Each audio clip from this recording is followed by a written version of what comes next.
গাড়ি বাড়ি দালান কোঠা সহায় সম্পদ বন্ধু বান্ধব এইসব কিছু আসল না। ইমানের খাতিরে যারা বন্ধুত্ব অর্জন করবে বন্ধু হবে, এরাই প্রকৃত বন্ধু। নিজের ছেলে মেয়েও বন্ধু হবে না যদি ইমানের পথে না আসে। তাহলে আমরা ইমানের ভিত্তিতে একে অপরকে ভালোবেসে দুনিয়ায় বেঁচে থাকি। কতদিন আমরা এই আন্দোলন নিয়ে এগিয়ে যেতে চাই এবং আখিরাতে যেন আমরা সকলে আবার একসাথে জান্নাতে থাকতে পারি, রসুলের সাথে যেন আমাদের জান্নাতে থাকাটা হয়ে যায়। সেই লক্ষ্যে আল্লাহ আমাদেরকে ইমানি দায়িত্ব পালন করার তৌফিক দান করো, কবুল করো, বলে না আমি। বাংলাদেশ সারা পৃথিবীতে মানবতা মনুষ্যত্ব বিলীন হয়ে গেছে, হিংসতা পশুত্ব সারা পৃথিবীর মানুষকে এমন ভাবে গ্রাস করছে, মানবোচিত ব্যবস্থা ঘেরা করলে আটকাইয়া দুনিয়ার জীবনে আল্লাহ আযাব গজবের শিকার হইয়া দুর্ভোগ ও অশান্তিতে কাল কাটাচ্ছে। আর এই অবস্থায় মানুষ প্রতিনিয়ত মরতেছে, আর আখিরাতের জীবন তাদের কি হইতেছে? ধ্বংস হইতেছে। দুনিয়ায় দুর্ভোগ অশান্তি থেকে বাঁচার জন্য মানুষের জীবনে সুশাসন এবং ন্যায় বিচার প্রতিষ্ঠা হওয়া দরকার। সুশাসন এবং ন্যায় বিচার প্রতিষ্ঠা করতে হলে নিখুঁত আদর্শ দরকার। আর নিখুঁত আদর্শ হচ্ছে আল্লাহর দেওয়া জীবন ব্যবস্থা ইসলাম। ইসলাম ছাড়া আর কোনো ব্যবস্থা নাই যেগুলিকে আদর্শ বলা যায়। তাহলে মানুষের রচিত ব্যবস্থা আদর্শ না, এগুলি মূলত কি? দুর্নীতি এবং এগুলি চরম অজ্ঞতা। কারণ আল্লাহর সার্বভৌমত্বের বিরুদ্ধে বিদ্রোহ করে মানুষের উপরে সার্বভৌমত্ব আরোপ করে এসব ব্যবস্থার উৎপত্তি হয়েছে, রচিত হয়েছে। মানুষ আন্দাজ এবং অনুমানের ভিত্তিতে এসব ব্যবস্থা কি করছে? রচনা করছে। এজন্য এগুলি হলো চরম অজ্ঞতা ছাড়া আর কিছু না।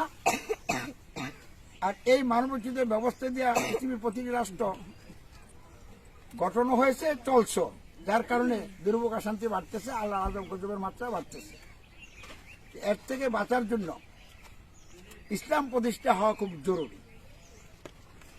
আর ইসলাম প্রতিষ্ঠার জন্য আল্লাহর গাইডলাইন এবং আল্লাহর সর্বোচ্চ নবী রাসূল হযরত মুহাম্মদ ইসলামের প্রদর্শিত পদ্ধতি ছাড়া অন্য কোনো পথ নাই। আমরা ইসলামী সমাজ, ইসলামটা কি এটাও জানছি বুঝছি। মানব জাতির সমাজ রাষ্ট্র সমগ্র জীবন গঠন পরিচালনা করার জন্য সার্বভৌম ক্ষমতার একমাত্র মালিক সৃষ্টিকর্তা আল্লাহ প্রদত্ত প্রয়োজনীয় সকল আইন বিধান সম্বলিত কল্যাণকর পরিপূর্ণ একমাত্র জীবন ব্যবস্থা হচ্ছে ইসলাম।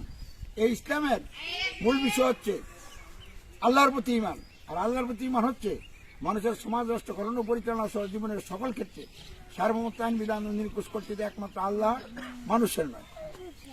এবং এর ফলশ্রুতি হচ্ছে মানুষের সমাজ রাষ্ট্র গঠন ও পরিচালনা সহ জীবনের সকল ক্ষেত্রে দাসত্ব আইনের আনুগত্য উপাসনা একমাত্র আল্লাহর, অন্য কারো নয়। এবং এর বাস্তবায়ন হচ্ছে মানুষের সমাজ রাষ্ট্র গঠন ও পরিচালনা সহ জীবনের সকল ক্ষেত্রে শর্তহীন আনুগত্য, অর্থাৎ শর্তহীন অনুসরণ অনুকরণ একমাত্র হযরত মুহাম্মদ সাল্লাল্লাহু আলাইহি ওয়াসাল্লামের, অন্য কারো নয়। এই বিষয়গুলির ভিত্তিতে আল্লাহর দেওয়া কল্যাণকর পরিপূর্ণ একমাত্র জীবন ব্যবস্থা ইসলামের আইন বিধান দিয়ে যদি সমাজ রাষ্ট্র গঠন এবং পরিচালনা করা হয়, আল্লাহর সার্বভৌমত্বের ভিত্তিতে তার আইন বিধানের প্রতিনিধিত্বকারী আমিরের নেতৃত্বে, তাহলেই মানুষের জীবনে সুশাসন এবং ন্যায় বিচার প্রতিষ্ঠা হবে, মানুষের সকল অধিকার আদায় এবং সংরক্ষণ হবে। আর যারা ঈমান ইসলামের পথে ইসলাম জেনে বুঝে গ্রহণ করবে, ইসলামের মৌলিক বিষয়গুলির ভিত্তিতে জীবন গঠন পরিচালনা করবে, তার আখিরাতেও জাহান্নামের আগুন থেকে রক্ষা পাবে। তা আমরা দুনিয়া সুখে শান্তিতে থাকতে চাই, আখিরাতেও জাহান্নাম থেকে বাঁচতে চাই। আর দুনিয়ার সুখে শান্তিতে এবং আখিরাতের জাহান্নাম থেকে বাঁচতে হইলে আল্লাহর সার্বভৌমত্বের ভিত্তিতে তারই সর্বোচ্চ নবী রাসূল সাল্লাল্লাহু প্রদর্শিত পদ্ধতিতে ইসলাম প্রতিষ্ঠার চূড়ান্ত চেষ্টা করতে হবে নিজেদের জানমাল কুরবানির মাধ্যমে। আমরা বাংলাদেশে বসবাস করি। বাংলাদেশের প্রতিটি সেক্টরে দুর্নীতি এমনভাবে ঢুকেছে, দুর্নীতি আর দুর্নীতি। দুর্নীতির রাহগ্রাসে দেশের মানুষ, জাতির মানুষ নিমজ্জিত হয়ে আছে। এই দেশে আমরা দীর্ঘ দিন পর্যন্ত ইমান ইসলামের দাওয়াত দিয়ে যাইতেছি।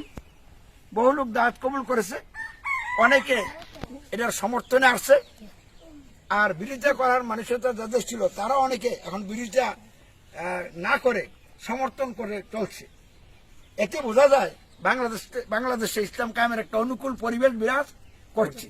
এই প্রেক্ষাপটে আমরা রাজধানী ঢাকায় ডিসেম্বর মাসে শান্তিপূর্ণ এবং আলোড়নকারী একটা কর্মসূচি গ্রহণ করেছি, এবং সেই কর্মসূচি বাস্তবায়নের জন্য রাজধানী ঢাকার বিভিন্ন অফিস থেকে আমাদের ভাইয়েরা কাজ করতেছে, এবং নতুন করে আমরা পল্টনে একটা অফিস দিয়েছি, যে অফিসে আমি থেকে আন্দোলনকে পরিচালনা করব। তো আজকে পরিবার পরিজনের কিছু সংখ্যক লোককে নিয়ে পল্টন অফিসের উদ্দেশ্যে আমরা রওনা দিচ্ছি। আমরা চাই শান্তিপূর্ণ কর্মসূচির মাধ্যমে রাজধানী ঢাকা সহ সারা দেশের মানুষ ইসলাম প্রতিষ্ঠার লক্ষ্যে ঐক্যবদ্ধ হোক, ইসলামী সমাজের নেতৃত্ব ঐক্যবদ্ধ হোক, এবং অতি দ্রুত ইসলাম এই জমিনে কি হোক, প্রতিষ্ঠিত হোক, কায়েম হোক। এবং সরকার সহ দেশবাসীর সকলের আমরা সহযোগিতা চাই, প্রশাসনের সহযোগিতা বিশেষভাবে চাই। দলমত নির্বিশেষে সকলের সমর্থন এবং সহযোগিতা নিয়ে শান্তিপূর্ণ কর্মসূচির মাধ্যমে আল্লাহর বিশেষ সাহায্য মদত নিয়ে আমরা ইসলাম কায়েমের লক্ষ্যে চূড়ান্ত পদক্ষেপ নিয়ে হয়তো শাহাদত, অন্যথা ইসলাম প্রতিষ্ঠার রাস্তা তৈরি হয়ে যাবে, সেই চিন্তা এবং চেতনা নিয়ে আমরা যাচ্ছি। যদি আল্লাহ আমাদের কারো শাহাদত কবুল করে তাহলে তারা শহীদ হবে, আর যদি আল্লাহ কারো শাহাদত এই মুহূর্তে কবুল না করে, যাদেরকে দিয়ে আল্লাহ দিন কায়েম করতে তারা বেঁচে থাকবে। কারণ আমি বেঁচে থাকবো কিনা তাও জানি না, কে বাঁচবে কে মরবে এই ব্যাপারে আমাদের কোনো চিন্তা নাই। যার জন্য আল্লাহ শাহাদত কবুল করবেন সেই শাহাদত বরণ করবে, আর কিছু লোকের শাহাদত বরণ সারাদিন কায়েম হয় না। তা আমি এবং আমার কিছু বন্ধু যারা ইতিমধ্যে নাম দিচ্ছেন সর্বোচ্চ ত্যাগ স্বীকার করবেন, এবং যত রকমের বাধা বিপত্তি আসুক না কেন মাঠ ছাড়বেন না, আমার সাথে থাকবেন। যদি চতুর্মুখ থেকে আমাদের উপরে ইবলিসের চক্রান্তের কারণে বিরোধিতার ঝড় তোমানো শুরু হয়, আমরা নিয়ত রাখছি যে আমরা ধরবো না, পলাবো না, আমরা ইমানের উপরে প্রতিষ্ঠিত থেকে আল্লাহর সাহায্য কামনা করতে থাকবো। আল্লাহর যদি বিশেষ ফায়সালা হয়ে যায় তাহলে দিন কায়েম হয়ে যাবে, আর যদি দিন কায়েম আল্লাহ এই মুহূর্তে না চান, আমাদেরকে এই জন্য কবুল না করেন, হবে না। তবে একটা বিশেষ ঘটনা ঘটে গেলে পরবর্তী লোক যদি এর থেকে চেতনা লাভ করতে পারে, এটা একটা বিজয়। এই জন্য আল্লাহ শাহাদতকে বিজয় বলছেন, আর দিন কায়েম হইলে এটাও কি বিজয়। আমরা বিজয় অর্জন করতে চাই শাহাদতের মাধ্যমে কিংবা ইসলাম প্রতিষ্ঠার মাধ্যমে। আল্লাহ আমাদেরকে এই লক্ষ্যে কবুল করে বলেন আমি।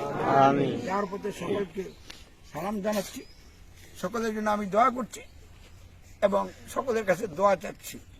আল্লাহ যেন আমাদের পরিকল্পনাটা কবুল করেন এবং প্রয়োজনীয় সকল বিষয় আল্লাহ বিশেষ ব্যবস্থার মাধ্যমে পূরণ করে দেন। অর্থ, সময়, মেধা, বুদ্ধি, দিন কায়েমের জন্য উপযুক্ত লোক, এই সবগুলির জন্য আল্লাহ তার বিশেষ পরিকল্পনার মাধ্যমে আমাদের জন্য জোগাড় করে দেন। আমাদেরকে ইমানের সর্বোচ্চ মানে নিয়ে যান, দিন কায়েমের লক্ষ্যে কবুল করেন। এই বিষয়ে আপনাদেরকে যাওয়ার মুহূর্তে বলে আমি এখন গাড়িতে উঠব। সকলকে ইমানের উপরে মহব্বত থাকতে হবে। ইমানের চেয়ে বড় কোনো জিনিস নাই। গাড়ি বাড়ি, দালান কোঠা, সহায় সম্পদ, বন্ধু বান্ধব, এইসব কিছুই আসল না। ইমানের খাতিরে যারা বন্ধুত্ব অর্জন করবে, বন্ধু হবে, এরাই প্রকৃত বন্ধু। নিজের ছেলে মেয়েও বন্ধু হবে না যদি ইমানের পথে না আসে। তাহলে আমরা ইমানের ভিত্তিতে একে অপরকে ভালোবেসে দুনিয়ায় যেই কদিন বেঁচে থাকতে চাই, বেঁচে থাকি, ওই কদিন আমরা এই আন্দোলন নিয়ে এগিয়ে যেতে চাই। এবং আখিরাতে যেন আমরা সকলে আবার একসাথে জান্নাতে থাকতে পারি, রসুলের সাথে যেন আমাদের জান্নাতে থাকাটা হয়ে যায়। সেই লক্ষ্যে আল্লাহ আমাদেরকে ইমানি দায়িত্ব পালন করার তৌফিক দান করুক, কবুল করুক বলে না আমি। যাই হোক, আজকে এইটুকুই রাখলাম, পরে ইনশাআল্লাহ কথা হবে।